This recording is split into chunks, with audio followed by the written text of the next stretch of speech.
Saya luar biasa kesal. Kadang ada orang bikin perbandingan begini. Maulid Nabi, maulid. Zaman Nabi tidak ada, coret.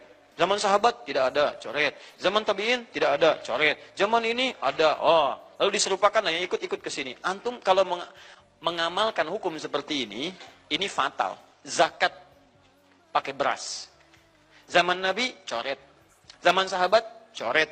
Ya, zaman tabi'in, coret. Zaman ulama, coret. Zaman antum, ada bid'ah antum. Cara menyimpulkan hukum bukan seperti ini. Lihat turunannya, lihat dalilnya, lihat pemahamannya, lihat turunan-turunan fikihnya. Ya, bagaimana bisa zakat pakai beras ini jadi? Padahal contoh nggak ada. Dalil nggak spesifik. Ayo coba temukan. Nabi zakat pakai beras, temukan. Kalau antum menemukan, Masya Allah, saya bermohon kepada Allah supaya Allah mempercepat hajinya antum dan masuk surga tanpa hisab. Tiap hari saya doakan. Tidak cukup dengan amin, cari dulu. Cari di setiap hadis Nabi zakat pakai beras. Saya sampaikan pada antum, sampai kiamat kurang 2 hari, antum gak akan temukan. Sehari lagi buat sadar, ngapain nyari? Ya. Karena Nabi tidak pernah bersentuhan dengan beras. Silakan cari di kitab hadis palsu pun, sepalsu-palsunya nggak akan ditemukan. Capek pemalsu hadis mengarang hadis palsu tentang itu. Nggak akan didengar, nggak akan dilihat. Kenapa? Karena tidak ada. Ya, kata Muawiyah, hadza irqun, itu makanan pokok. Nabi zakat pakai kurma, pakai gandum. Ya, lihat, karena itu makanan pokoknya. Makanya setiap makanan pokok yang digunakan, kata para ulama, mendekati kaidah usul fikihnya. Lihat, kaidah usul fikih diambil di sini.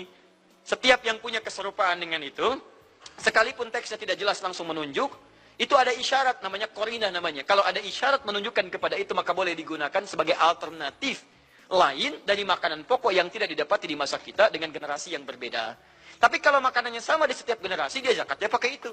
Makanya orang Arab sampai sekarang pakai kurma, ada yang pakai gandum. Kita makanan pokoknya bukan itu. Antum makanan pokoknya apa? Beras, Masya Allah, beras. Wah, pemirsa, beras itu makanan pokok bagi hewan yang bertembolok, ya. Ayam, bebek itu beras. Baik, makanan kita nasi. Dan nasi bersumber dari beras. Baik, nasi bersumber dari beras. Jadi kalau kita ingin zakat pakai beras, boleh tidak? Nah, lihat bagaimana cara pendekatannya. Dalil belum ditemukan aslinya. Seperti maulid tadi, menyikapi dengan taklim macam-macam, nggak ada nas aslinya. Tapi korinahnya ditemukan, sama-sama makanan pokok, sama-sama taklim, sama-sama meminta untuk ikut ajaran, sama-sama mereka ingat tentang Nabi SAW. Maka semua hukum itu kita terapkan, jadilah hukum terapan dalam kehidupan kita. Paham? Dan itu tidak disebut dengan bid'ah. Jelas ya? Tapi bentuknya analogi, kias. Kias. Misal, kita mau zakat ya. Zakat misalnya. Bapak Ibu pakai apa? Beras, Masya Allah. Silahkan cek di zaman Nabi. Tolong carikan di hadis Nabi. Cari ya. Cari silahkan. Anda cari pernah nggak Nabi zakat pakai beras? Sampai kiamat kurang 2 hari, Anda nggak akan temukan. Betul. Sehari lagi kita buat sadar. Ngapain nyari-nyari gitu kan? Silahkan cek. Dari hadis. Jangan hadis sahih lah. Hadis paling palsu aja nggak ada. Di pemalsu hadis pun tidak tertarik memalsukan hadis ini karena nggak ada. Nggak ada. Nabi nggak pernah zakat pakai beras. Lalu apakah Anda katakan kalau yang zakat pakai beras kemudian bid'ah? Tidak. Ini metodenya kias. Karena Nabi zakatnya pakai kurma atau gandum. Nah, kurma gandum ini dilihat sebagai makanan pokok. Kata Muawiyah, ya beliau katakan saat menjabat gubernur di Damaskus, beliau katakan hadzani irqun. Ini makanan pokok.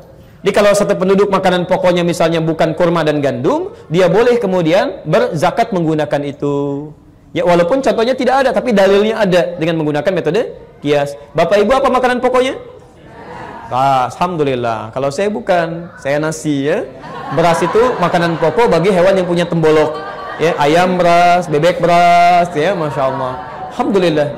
Kami nasi, ya sumbernya dari beras dimasak terlebih dahulu. Alhamdulillah. Baik. Karena sumbernya ya makanan pokoknya nasi, sumbernya dari beras, maka boleh berzakat menggunakan beras. Contohnya nggak ada, tapi dalilnya ada. Paham sampai sini?